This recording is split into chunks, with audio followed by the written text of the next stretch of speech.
to me, that sounds like the best place to start is to realize that they're in control and they need to figure this out.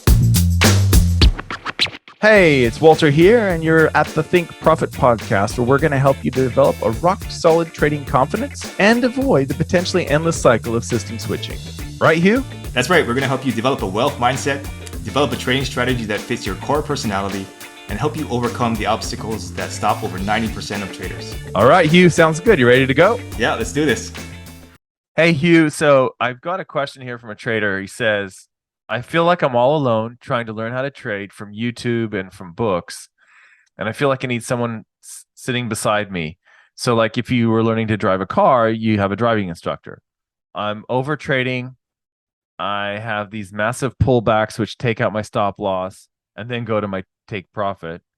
The volatility is crazy right now. And I don't know what to do about this. Should I move my stop loss? I start revenge trading and so forth. What can I do? It's always a tough one to work on, right? I think Yeah. number one, it sounds like this person might want to get rid of their reliance on like a third party coming to save the day. So like, yeah, mentors and educators are useful for sure, and seek them out and seek out communities. But I think the bottom line is that you have to understand that you can figure it out yourself. This is not something that another person can do for you. So that's the place I would start, and then start looking at all these different get a lot of different data points from different places. Look at different YouTube videos, and I'm sure this person has done this already, but then kind of refine or test out the ideas and then refine them down and see which ones work for you, and then kind of go from there. If your stop loss is getting hit too much, maybe you need to give it some more space initially. And there's a tendency for people to put a really tight stop loss because they want to make so much money, like a really high R in the trade. But if they just gave it some room, they would win a lot more often, and possibly make the strategy profitable. So I think that, to me, that sounds like the best place to start is to realize that they're in control and they need to figure this out. So take responsibility for that. What do you think? Yeah, I think so. I think I like the analogy of if you're learning how to drive a car, you need an instructor. And the other thing is, if you're learning how to drive a car, you need to have the skills to drive a car. Mm. So so one thing would be to identify the skills that you need. So for example, how do you avoid over trading? That's a skill, right? Mm. How do you avoid moving your stop loss? That's a skill. How do you identify volatile markets if your system doesn't do well in volatile markets? That's another skill.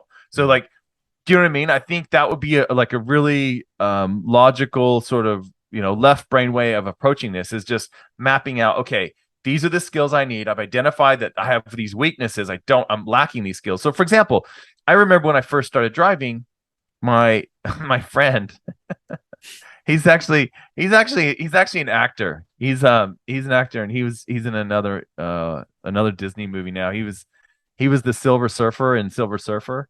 But they didn't use his voice, so he's really upset. And he's in Hocus Pocus, or Hocus Pocus 2, which is a Disney movie. I think it's coming out as we record this. And he was like some zombie whose head falls off. He's always like in a weird costume. Mm. Anyway, this guy's a really funny guy, and I remember when I was 16, we were driving my car, right? The car that my parents let me drive, I guess. And and he's like, hey, can you change the radio? Or he said something like that, right? And I'm like, change the radio? Man, I'm driving now. I'm like, I can't change the radio, and that's normal when you first start driving.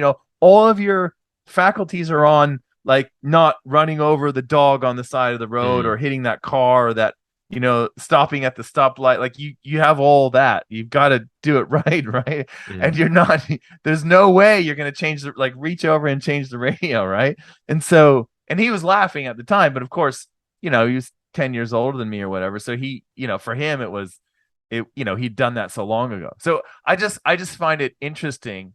And that's true. Like what this trader is saying is very similar to that, because all of the energy is trying to get this right and just doesn't know what to focus on. So that's what I would do. I'd make a list of those things that you've identified. Okay, I'm not doing this very well. I'm not sticking in my stop loss.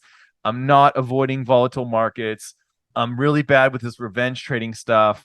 Like, what do I do here? So yeah, so that's what I would do. I would start there. and see if you can identify the weaknesses. And then, of course, you can come up with exercises on your own for how to overcome that. I think that's a really useful way to gain the skills, is to just keep doing them over and over again, even if it's in a demo account.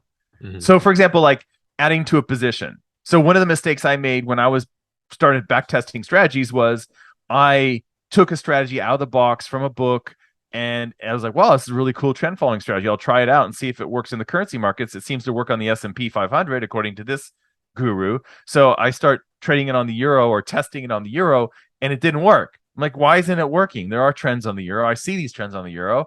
And in fact, the euro back in 2003 was trending nicely. So I was like, what's going on here? And so what was interesting about that was the reason it didn't work was because the guru taught the strategy that you take every position, every signal, so that when the market starts trending, you get a bunch of signals and you all have all these trades stacked up. So you maximize your profit on that move. And I wasn't doing that. I was just taking the first signal and I was ignoring all the future ones. So what was happening was I wasn't making enough on those trends. I didn't have enough positions on to account for all of my losers when I get whipsawed out, right? So that, that's a skill that I had to learn, how to add to positions, those sorts of things. I think that can be a really useful approach. Yeah, totally. All right. Thanks, Walter. Thanks. All information in this podcast is for educational and informational purposes only and is not trading or investment advice.